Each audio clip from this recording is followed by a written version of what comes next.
औज़ुबिल्लाहिमिनश्शैतानिर्रजीम बिस्मिल्लाहिर्रहमानिर्रहीम। अस्सलाम वालेकुम स्टूडेंट्स, हमारी एक्सरसाइज 2.1 कंप्लीट हो चुकी है। आज हमने स्टार्ट करनी है एक्सरसाइज 2.2। एक्सरसाइज 2.2 स्टार्ट करने से पहले आप लोगों को कुछ वैल्यूज याद रखना होंगी। जैसे कि आपने चैप्टर नंबर 2 में पढ़ा था, एयोटा की क्या वैल्यू होती है, स्क्वायर रूट ऑफ -1। ये वैल्यू तो आप लोगों ने ऑलरेडी पहले पढ़ी हुई है। 2 और वैल्यूज हैं जो आप लोगों ने याद रखनी है। एक वैल्यू है हमारे पास ओमेगा की, ये हमारे पास होगी -1 प्लस स्क्वायर रूट ऑफ -3/2। तो यहां पे अगर हम इसको एयोटा की फॉर्म में लिखें तो हम इसे लिख सकते हैं -1 प्लस, तो यहां पे आपको पता है कि स्क्वायर रूट के अंदर माइनस है, तो स्क्वायर रूट के अंदर माइनस हो वो क्या हो जाता है एयोटा, और बाकी क्या बचा स्क्वायर रूट के अंदर 3। तो हमें यहां पे पता होना चाहिए कि ओमेगा की वैल्यू हम इस तरह भी लिख सकते हैं और एयोटा की फॉर्म में भी लिख सकते हैं। इसी तरह अगर हम बात करें ओमेगा स्क्वायर की, तो वो हमारे पास वैल्यू है -1 minus square root of -3/2।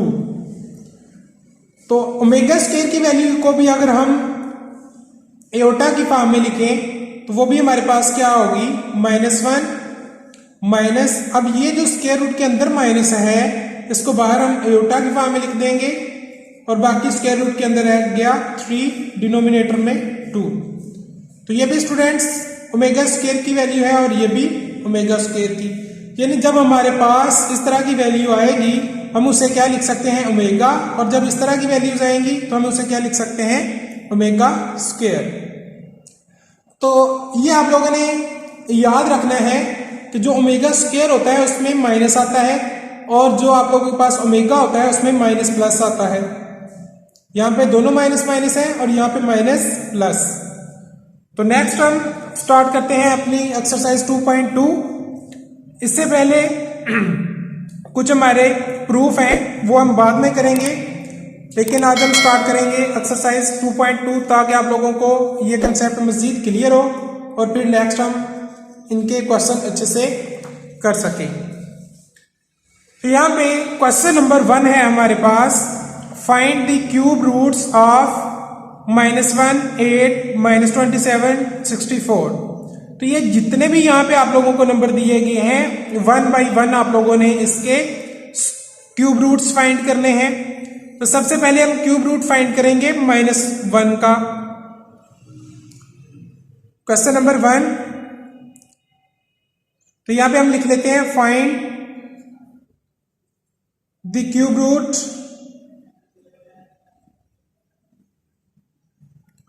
Root of -1, यानी यहां पे हम सिर्फ -1 का भी सॉल्व करेंगे। सॉल्यूशन स्टार्ट करेंगे। क्यूब रूट हमने फाइंड करना है -1 का, तो लेट कर लेते हैं, let x is equal -1 cube root of -1। तो उसको हम किस तरह लिखते हैं 1/3, यानी -1 की पावर क्या आ जाएगा 1/3। तो यहां पे अगर हमने ये क्यूब रूट खत्म करना है तो हम क्या करते हैं, taking cube on both side. जब बोथ साइड पे हम क्यूब करेंगे तो इधर हमारे पास क्यूब हो जाएगा और इधर हमारे पास -1, क्योंकि यहाँ पे 3 से कैंसिल हो जाएगा और बाकी हमारे पास यहाँ पे -1। अब ये 1 इधर माइनस का है, जब ये लेफ्ट हैंड साइड पे आएगा तो ये हमारे पास प्लस का हो जाएगा, इज इक्वल 0। नेक्स्ट हमने ये फार्मूला ओपन करना है। अब ये 1 है, 1 को हम लिख सकते हैं 1 का क्यूब। तो ये देखें स्टूडेंट्स, यहाँ पे x क्यूब था, इसको हमने लिख लिया x होल क्यूब, प्लस 1 था, 1 को हमने लिख लिया 1 का क्यूब।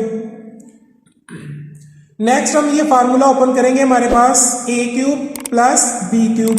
तो ये फार्मूला क्या होता है हमारे पास students, a plus b into a square minus A into B plus B square is equal 0। तो ये हमारे पास आ जाएगा x plus 1 into X square. X को हम 1 से मल्टीप्लाई करेंगे फिर भी हमारे पास x ही आएगा, और 1 का स्क्वायर करेंगे तो हमारे पास आंसर 1 ही आएगा। यहां पे इधर या तो ये वाली टर्म हमारे पास 0 होगी या फिर ये x प्लस 1 इज इक्वल 0, या फिर हमारे पास X square minus X plus 1 is equal 0।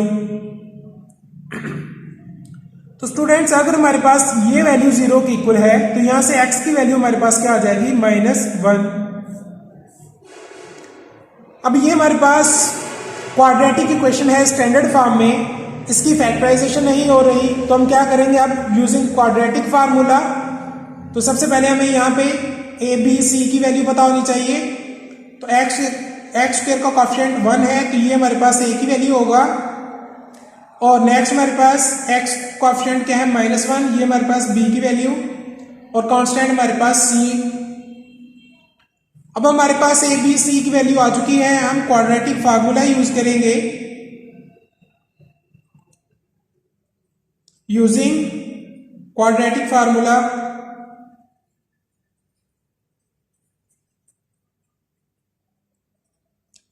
Quadratic formula क्या होता है स्टूडेंट्स, हमारे पास x is equal -b plus minus B square minus 4ac over 2a। तो यहां पे हम वैल्यूज पुट करेंगे, x इज इक्वल -b की वैल्यू हमारे पास क्या है -1, यहां पे -1 का स्क्वायर हो जाएगा, -4a की वैल्यू हमारे पास 1, और c की वैल्यू भी हमारे पास क्या है 1। डिनोमिनेटर में हमारे पास 2 इंटू a की वैल्यू हमारे पास 1। नेक्स्ट पेज पे करते हैं हम। तो ये देखिए स्टूडेंट्स x माइनस माइनस क्या हो जाएगा हमारे पास प्लस, प्लस माइनस -1 का हम स्क्वायर करेंगे तो ये हमारे पास आ जाएगा +1, और नेक्स्ट हमारे पास -4। डिनोमिनेटर में हमारे पास 2, x is equal 1 plus minus 1 -4, answer आएगा हमारे पास -3। डिनोमिनेटर में हमारे पास 2। अब ये प्लस और माइनस में 2 रूट्स आ रहे हैं हमारे पास, इसको हम अलग अलग करके लिखते हैं। एक मरतबा हम प्लस के साथ लिखेंगे और एक मरतबा हम इसको माइनस के साथ। तो ये आ जाएगा हमारे पास 1 plus square root of -3 over 2, और यहां पे हमारे पास आ जाएगा ये x is equal 1 minus square root of -3 over 2। अब यहां पे हम माइनस कॉमन लेते हैं, तो ये हमने माइनस कॉमन ले लिया, तो ये 1 यहां पे प्लस का था माइनस का हो जाएगा, ये वैल्यू हमारे पास प्लस की थी और ये माइनस की हो जाएगी। डिनोमिनेटर में हमारे पास 2, तो ये हमने ऊपर से माइनस कॉमन ले लिया। इसी तरह इधर भी न्यूमिनेटर से हम माइनस कॉमन लेंगे, तो ये हमारे पास 1 प्लस का था माइनस का हो जाएगा, ये स्क्वायर रूट ऑफ -3 माइनस का है तो ये प्लस का हो जाएगा, और डिनोमिनेटर में हमारे पास 2। तो स्टूडेंट्स अभी आप लोगों ने पढ़ा है अगर हमारे पास ये वैल्यू है तो ये हमारे पास ओमेगा की वैल्यू है, जिसमें माइनस प्लस हो और जिसमें माइनस माइनस हो वो हमारे पास ओमेगा स्क्वायर की है। तो यहां पे देखिए ये माइनस माइनस है, तो ये किसकी वैल्यू है हमारे पास ओमेगा स्क्वायर की। तो ये हमारे पास x की वैल्यू क्या आ गई माइनस ओमेगा स्क्वायर। इसी तरह माइनस ये जो हमारे पास माइनस प्लस वाली वैल्यूज होती है ये हमारे पास ओमेगा की वैल्यू होती है। तो इसी तरह यहां पे हमारे पास x की वैल्यू क्या आ गई माइनस ओमेगा। इस तरह आप लोगों के पास x की 3 वैल्यूज आ चुकी हैं।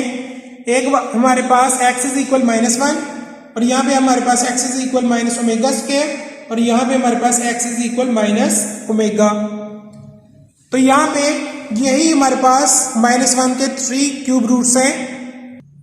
तो लास्ट पे हम लिख देंगे द क्यूब रूट्स